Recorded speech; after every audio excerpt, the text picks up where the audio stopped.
Good afternoon, everyone, and thank you for attending our Effective Ways to Reduce Your CNC Machining Costs webinar. My name is Ryan Wood, Content Marketing Manager here at Epic. Before we get started, I just want to let you all know that you'll be muted during the presentation. If you have any questions as we move along, please enter them into the questions panel located in the webinar control panel, and we'll try to get to them all at the end of the presentation. If we don't have time to go through all your questions, we'll be sure to reply back to you by email. Also, we'll be recording this webinar and we'll post both the recording and the slides on our website and YouTube channel. Our presenter today is Mark Stanley, General Manager at our sister company, Metalcraft Machining. As Epic's RF Product Manager, Mark works directly with customers to ensure we deliver the highest quality products. He is involved from the point of sales inquiry through the design stages, manufacturing, product verifications, and delivery to the customer. Mark brings more than 25 years of successful business creation and enterprising sales, design and manufacturing experience, strategic partnering, business development, team building, and OEM relations. Prior to Epic, Mark was the president of Putnam RF Filters Incorporated. Putnam was founded in 2008 in Manchester, New Hampshire as a product engineering group for emerging technologies designed to serve the military and aerospace industries. So without further ado, I'll pass it over to Mark. Thank you, Ryan. Hello, everyone. Thanks for joining us today. As noted, my name is Mark Stanley, and I am the General Manager of Metalcraft Machining. And today's topic is effective ways to reduce your CNC machining costs. So let's get right into this. On the agenda for this discussion, we will have an overview of the biggest factors affecting CNC costs. We will dig into understanding the dual sourcing model. We'll review 5 specific ways to reduce costs and go over the criteria that affect costing and delivery. So who is Metalcraft Machining? First, we need to note that Epic has built its business over the past 20 plus years by buying smaller companies and investing heavily to make them industry leaders. With that said, Metalcraft was established in 1983. The business was acquired by Epic in 2018 and is located in central Massachusetts. We operate with 30,000 square feet of manufacturing and warehouse space.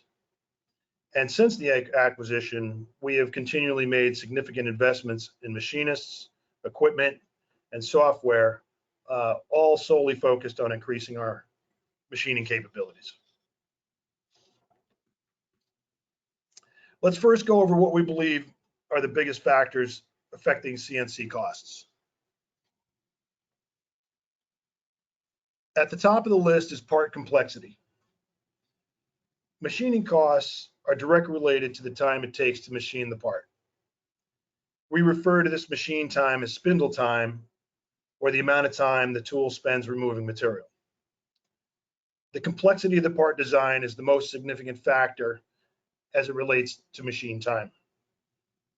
The more complex the design is, the more time it takes to fabricate. And as we all know, time is money, so the longer it takes to machine, the more it's going to cost.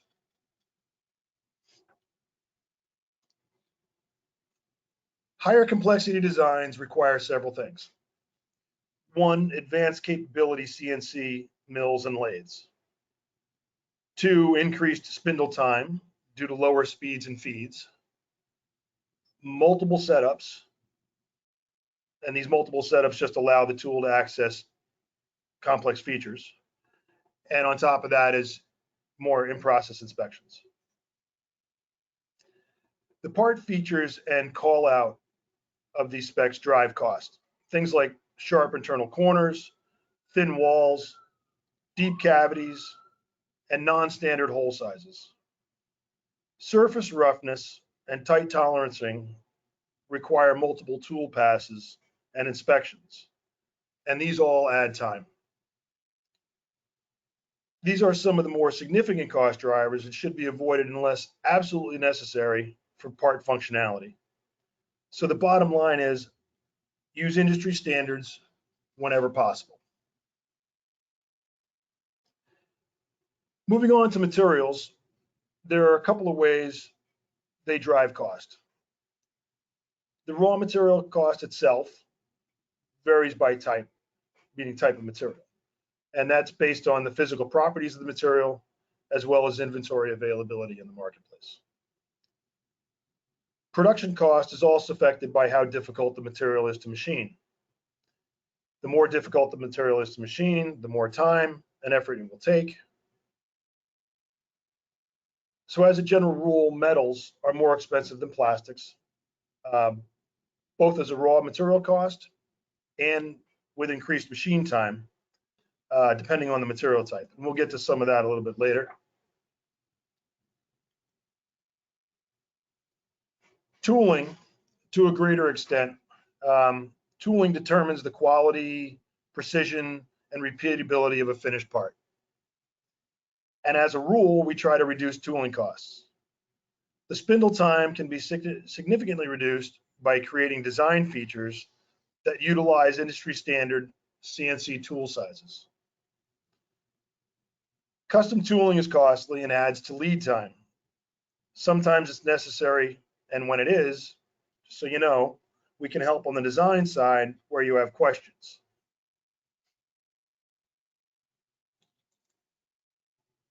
Setup is often overlooked because it's not always evident from the design what fixturing will be needed. The goal is to utilize standard fixturing, like anything, right? We always want to use standard something, whether it's tooling, fixturing, materials. But things for us like soft jaws and work offsets are pretty standard, and they'll be off the shelf. As with tooling, we can assist with information that will help eliminate the need for custom fixtures and those work offsets. So if the need for custom is there, just know that we design and produce those in-house.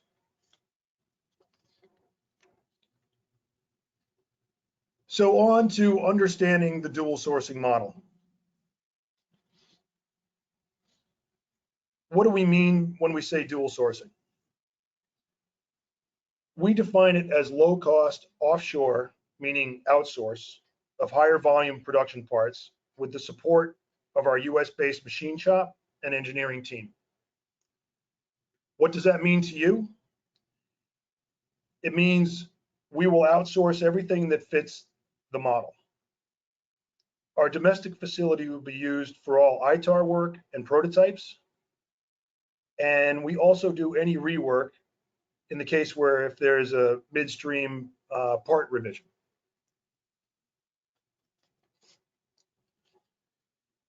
What does the process flow look like? Well, here it is. Kind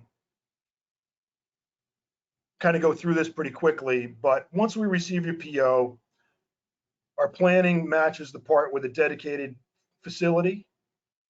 We work with you to resolve any technical questions on the part, and then we begin the manufacturing.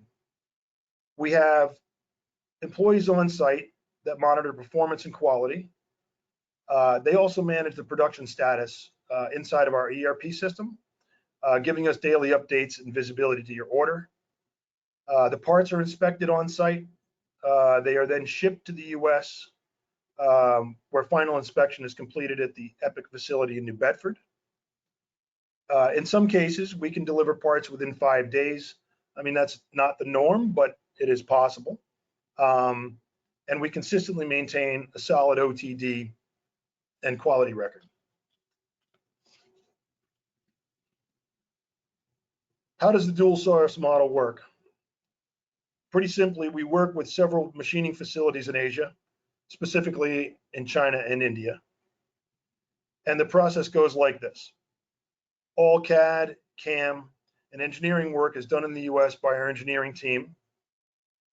We choose the best facility for every order based on equipment needs to manufacture the part correctly. The domestic and offshore equipment sets are compatible. So whatever we do domestically, whatever we machine domestically, we can offshore in the same way, using the same CAM data and getting the same results. We then manage the transportation to New Bedford, where we do final inspection. The final piece of the model is quoting. What should you expect with this? Well, we'll start with our quoting timeline. We address any customer questions within 24 hours. Generally, we do that within the same day in terms of business hours. But worst case is 24 hours. Within 48 hours, we send a red line drawing to our offshore facility. That red line drawing is there to clarify any discrepancies between the part drawing and the solid model, which might have been addressed with you. Within 48 hours, we expect that quote back from Asia. So in total, expect maybe 5 to 6 days for quotes to be returned to you. We can do that more quickly, depending if there's going to be need for a quick turn on the quote, or if we need quick turn on the parts. We can kind of expedite those things, and depending on the complexity of the part, that can also impact it. But that's a good estimation of where we generally are. Now, what do we need from you for a quote? To start, a part drawing, and we prefer a PDF format. And one of the reasons why is because that PDF format allows us to do some editing, to do a red line with you and give you back information relative to some of the work that we do on the prints and the CAM and the CAD and all the other things that we, as we go forward, we work with. We also need a solid model in a step file format, preferably. We can work with almost any file format type, but that's a standard format. We also would like to get quantities to quote, obviously, estimated annual usages if you have it, and a required timeline. So what could delay the quote?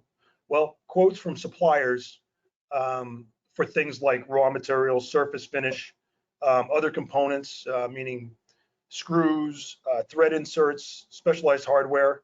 And again, all those things are outside of our control, but we expedite and have good relationships. And generally speaking, that's where the delays come from. Something to note though, on your quote, we can include in the part price all freight and tariff costs, or break it out, whichever you prefer. This is important if you are currently outsourcing offshore and receive separate freight and tariff charges that aren't built into the part, so that you can more easily compare part pricing. So just let us know on that, and we can do it whichever suits you best. Let's get into the top 5 ways to reduce costs. Number 1 is part complexity. The equipment sets of 3 and 5 axis mills and lathes, and even sometimes 7 axis lathes, allow for complex geometries and tight tolerances, but ultimately the design complexity dictates machine time, meaning the cost depends on the type of machine and the number of hours it needs to run to fabricate the part. The DFM process is a critical part of cost calculations. And the goal here is to reduce the complexity of the design using DFM without sacrificing functionality. We utilize DFM on all parts that come in here. So in terms of going from CAD to CAM, we go through DFM to produce the part in the most efficient manner. There are a couple things on this though. For one, when designing complex parts, what you can do, and we try to help with this, is break them into multiple pieces that can be assembled after machining if the design allows, because that always helps with the machining costs. It'll help eliminate or at least reduce some of the setups, some of the special tooling, the fixturing, and sometimes even ultimately the assembly will take some time, but the machine time is greater than the assembly time. So generally speaking, you come out ahead, if at all possible within the design. Here we just kind of briefly outline some of the design criteria that should be addressed with DFM, all of which we'll dig into in a little bit more. Internal cavity depths, corner fillets, wall thicknesses, hole diameters, thread depths, and tight tolerances. Please remember that the aim of this is to identify features that need custom tooling and fixturing, and if possible, change the design to accept standard tooling and standard fixturing.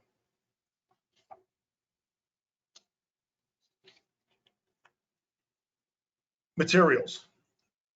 Well, generally the application of a part requirement dictates what material type is to be used based on the mechanical stresses, the environmental concerns, a whole host of reasons that generally do that. However, many times, if possible, where possible, consider a less expensive material, or as importantly, a material that's easier to machine that still maintains the design requirements. Many times we see in the industry people going from metals to plastics, and we wouldn't think that they're compatible relative to the usage, but in many cases they are, depending on, again, the design requirements. And also remember that materials are difficult to machine, not only take longer to machine, but they also consume other resources at a higher rate, such as tools, cutting fluid, and time, electricity, etc. As for specific materials, I don't want to get too far in the weeds on this one, but just kind of run through these. Aluminum is the least costly material in terms of a metal. It's soft, easy to machine, so it provides long tool life. And 6061 and 7075 are the most commonly spec'd actual machine aluminums that there are. There's lots for sheet metal and other things that are different, but in terms of just pure machining and turning, those are the two. Stainless steel, another very common material. But it's a hard material due to the nickel content, and that makes it difficult to machine, which means that it has a short tool life and just takes longer to machine. So normally we'll see on a common on prints 303, 304, 316, and all these are somewhat difficult in the marketplace at the moment.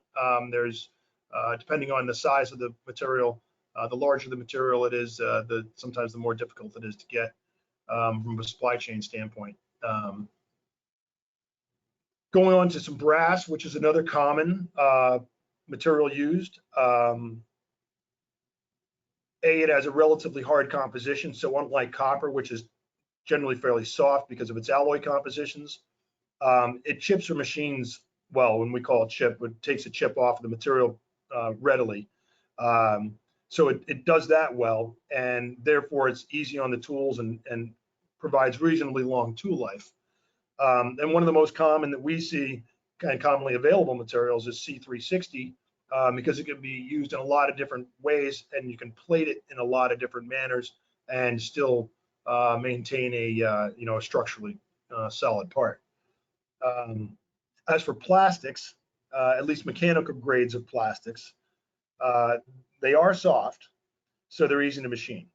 But being soft, it also makes them difficult really to maintain tolerances, right? So that's the trade-off in that. And their inherent dimensional instability is really what the problem is, right? It's good on one side, but it's bad on the other. So these materials, though, because they are soft, you get really long tool life, but you can't maintain tolerances, or difficult to. PVC and nylon and Delrin are all pretty common. Teflon is another one that we use quite a bit. Again, very difficult to control. We do a lot of things to control it, but if you need something that's more dimensionally stable, PEEK is probably the exception to the rule. It's a much more high performance material, but it's also much more expensive. So tooling, well, tooling and setup, but tooling and setup really are different, but they go hand in hand. And so let's start with the tooling. The CNC designs require special tools for fabrication, and all the tools are special. Some have to be custom.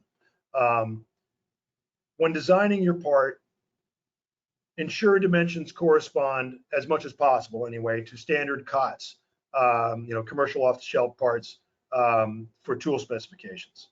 And this applies mostly to hole, thread, and radius callouts, meaning that it affects really the drills, the taps, and the end mills used to create those features.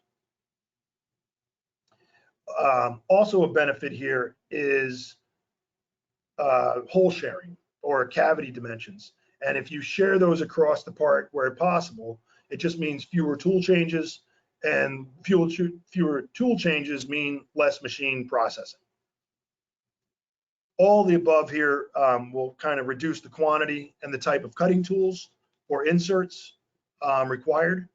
And as a side note, on non-standard hole sizes, these can always be milled or reamed instead of drilled.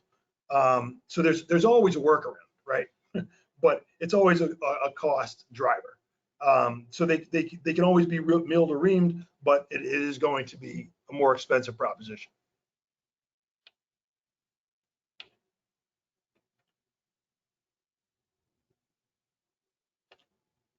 I think sorry.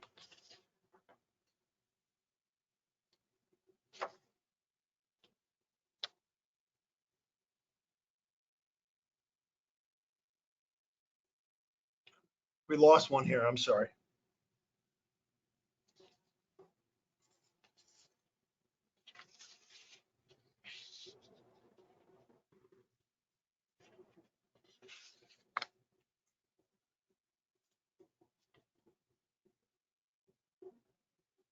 So machining setup and fixture costs depend largely on the complexity of the job.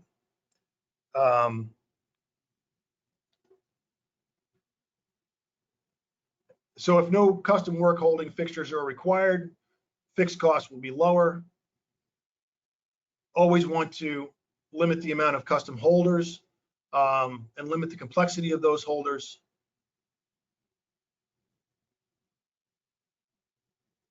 Generally speaking, when we use standard work holding fixtures like machine vices, lathe jaws, collet holders, and even tombstones for higher quantity and repeat parts.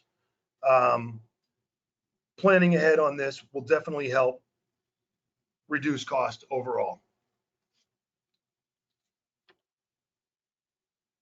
So there's a lot to surface finish, so I'll just cover some of the basics. CNCs, as machines go, produce parts that can be used as kind of as machined, right? The part can be as machined, and we call this the machine surface finish. However, and there's a lot of cases for this, some applications require some version of post-processing to improve the functionality and even the aesthetics of the part itself.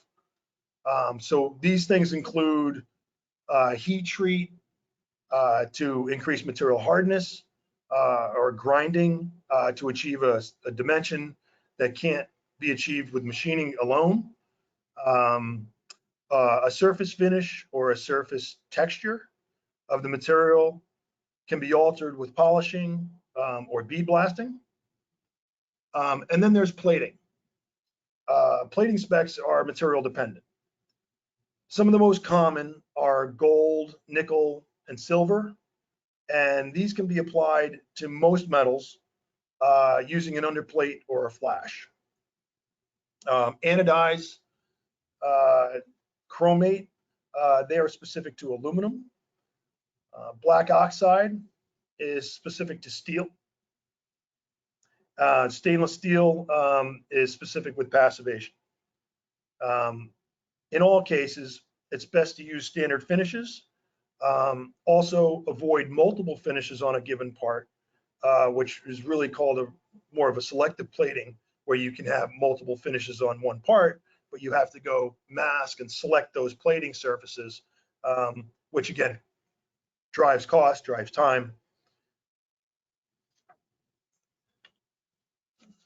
So CAD and CAM, a critical part of the process. So what happens here? An engineer takes your CAD files and converts them to CAM files.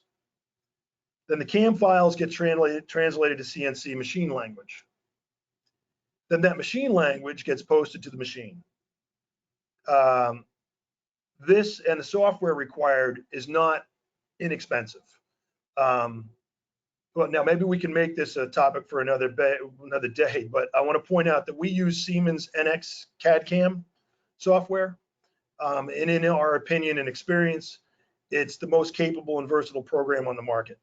I'm sure Siemens wouldn't be too upset by me giving them that plug, but I just want to kind of throw it out there for you to understand what our capabilities are on the software side. So when we say CAD, we mean really solid model, right? That the solid model is the 3D representation of your part, generated using computer-aided design software like the NX CAD. Solid models provide a detailed dimensional representation of the part, which is accurate mathematically as well as mechanically. So it gives us and allows for automatic mathematical translations and calculations to the CAM process. Eliminates errors, eliminates time, and gets you what you CAD is your CAM, and what you machine becomes the same. The goal, though, is to make a better model by increasing the attributes of the solid model itself. So many times we will work, that's why we ask for solid models, we will work with your solid model to improve and add things that may be missing that will allow us to CAM more easily. So we try to include and share with you that we add material types into the model. We add surface finish thicknesses into the model if there's hard anodize as an example, and adding things like the actual thread and the actual drill to the model. It just increases the accuracy. And meaning we don't rely just on a PDF drawing file to call it out. We actually have it built into the model, which always gives us the ability to identify it there and eliminate any issues that may come out of a PDF from, hand typed notes. So equally important, speaking of that, is to generate an accurate PDF. And PDFs provide a written detail of things that are not necessarily contained or sometimes even can't be contained in the solid model. Tolerances is an example. You can put those, you can dimension them out, but you don't know what your tolerances are from the solid model. Part revision history, plating specifications if there's a mil spec. These things all, though, on the PDF help us to fully understand the part. The CAM programming itself, that allows the machine to know what tool to use and how to use it. So the more accurate the solid models and part drawings are, that reduces programming on our end. And then programming time equals cost, and I know you all get it. The less we program, the less it costs. So what design criteria actually affect costing and delivery? We'll go through these. Wall thickness. What I should say is avoid thin walls. Thick walls are more stable, so they're easier to machine. With thin walls, there is a risk of finish damage on the material surface due to material deflection because the walls being so thin, it's actually moving around. To avoid deflection, which is tough, thin walls require shallow cutting depths, sometimes specialized tooling, and all that adds to machine time and effort. Bottom line right here is thicker walls decrease machining times and they lower costs. As a guideline, a minimum metal wall should be about 35 thou, and a minimum plastic wall should be in the 60 thou range. Internal radiuses. As opposed to an outside radius, which is not difficult to achieve, internal radiuses are. CNC milling tools are cylindrical, and they create corners inside a part that have a curve or a radius. So what this means is we want to design the part with as large of internal radius as possible instead of tight and sharp corners. In these cases where we do this, we can either mill a corner, we can drill and then mill a corner. There's several ways to approach dealing with a small radius. But in the end of the day, a larger internal radius means a larger milling tool, and this means less machine time. And the same thing here is a guideline to offer a guideline, making internal corner radiuses approximately a third of the depth of a cavity.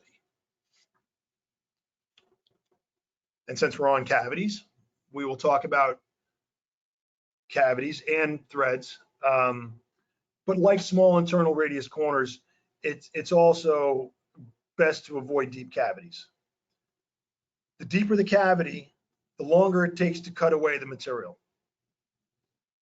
A design rule to consider is the cavities with a depth greater than 4 times the diameter of the cutting tool require some version of specialized length of cut end mills and careful programming, really to avoid taking too much material in any given pass and have issues with, in the end of the day, tolerancing of the part and maintaining hole dimensions and cavity dimensions.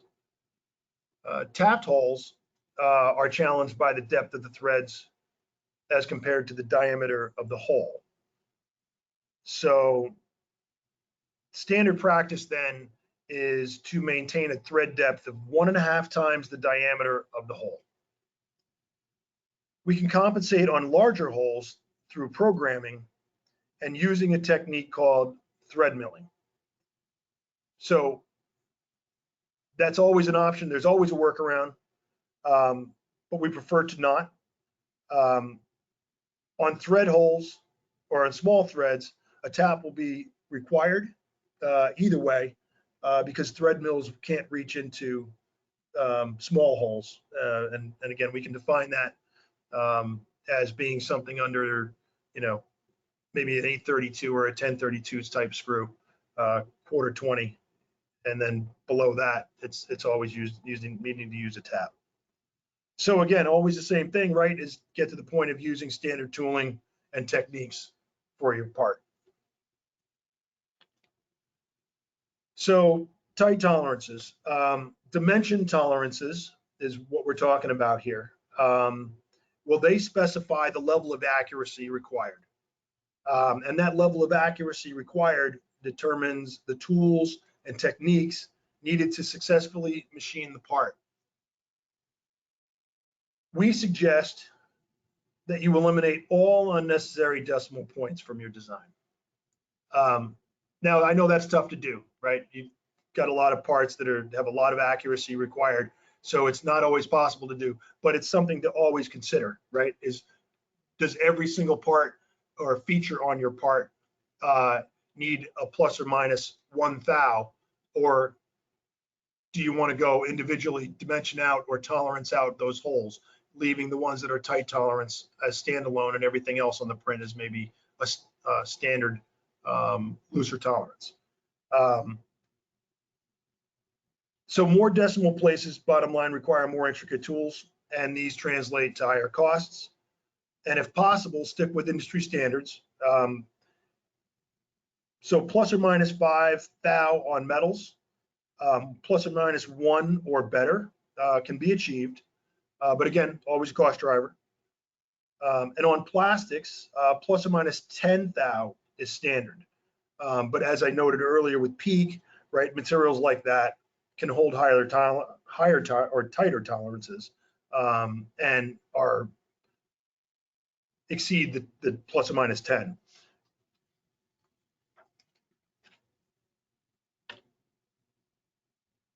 So that is about covers what we'd like to do is take a moment here to summarize what we've gone through. And the number one takeaway, time is money. So reducing spindle time means your part will cost less, no matter what else you have going on with the part. And that means to reduce the cost of your production CNC parts, you need to focus on several things. Number one is decreasing part complexity. Number two, specifying raw materials that are lower cost and less difficult to machine. Also making sure design features can be made using off-the-shelf tooling. Wherever possible, use standard tolerances and finishes. And lastly, eliminate or reduce the need for custom fixturing.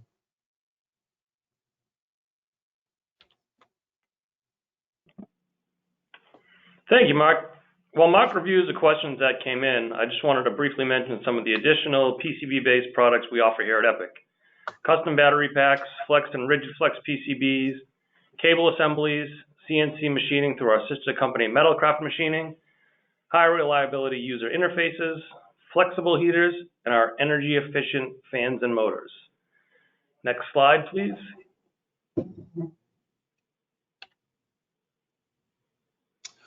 All right, well, thanks, Ryan.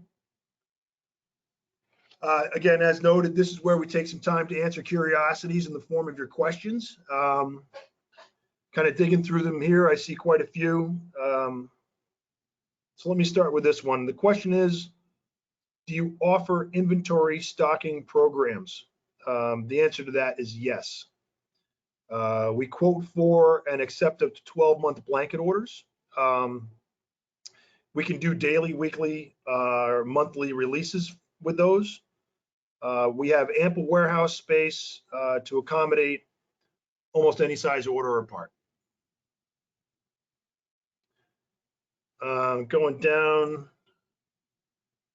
Okay, this next one is a good one because I use the acronyms in the slides, but I don't think I gave any definitions for it. But what are the definitions of CAD, CAM, and CNC?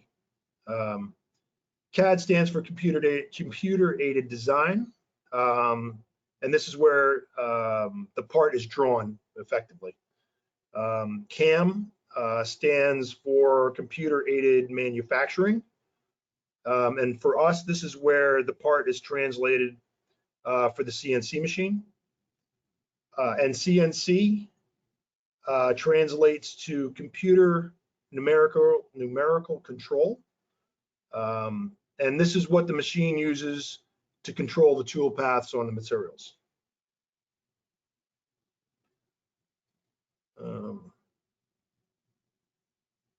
Along the same lines as that last question, this one asks, what is the difference between CNC milling and CNC lathe machines?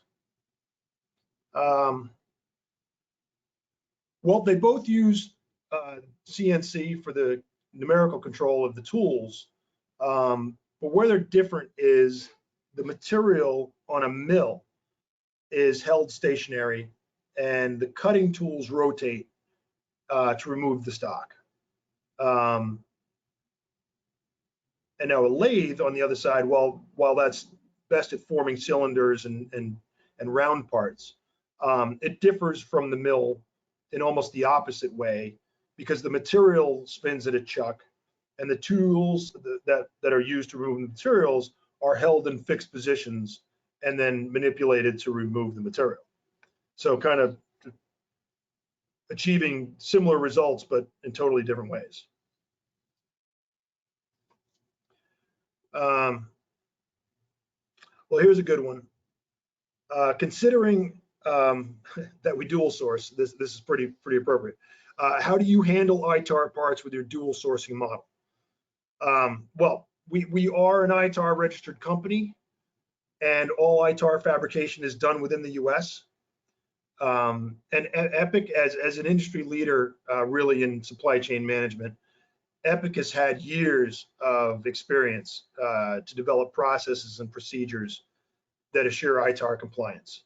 In the RF world, virtually everything is ITAR. Very little is commercial that we deal with. So the procedures in that, as well as everything within Epic relative to the ITAR, are independent, completely independent from the offshore processes, which assures that everything to do with US proprietary defense information is maintained secure. It's not shared with anyone that is not authorized to be in possession of it. So yes, from initial quote to product shipment, your documents are protected and secure.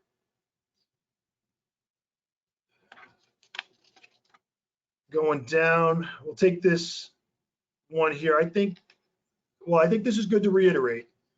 The question is, what is DFM?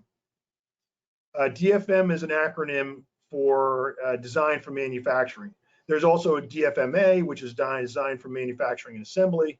And we can get into that too if you want to do, we can start doing your assembly side.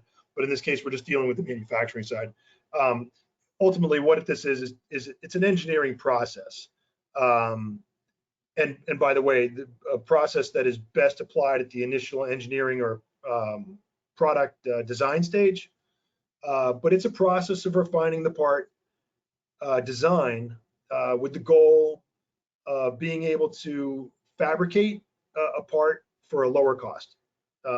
So simply stated, the intent is identify and remove design features that drive cost without negatively affecting part functionality in the end of the day. All right, well, we've got several more questions here, but we're running a little long. Don't want to keep you guys too much. So this is all we have time for. We'll be sure to answer all of the questions offline. So thanks for those questions.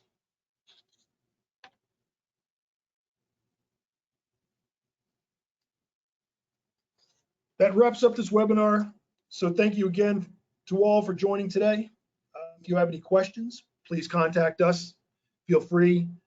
We look forward to hearing from you, and we hope everybody has a good day.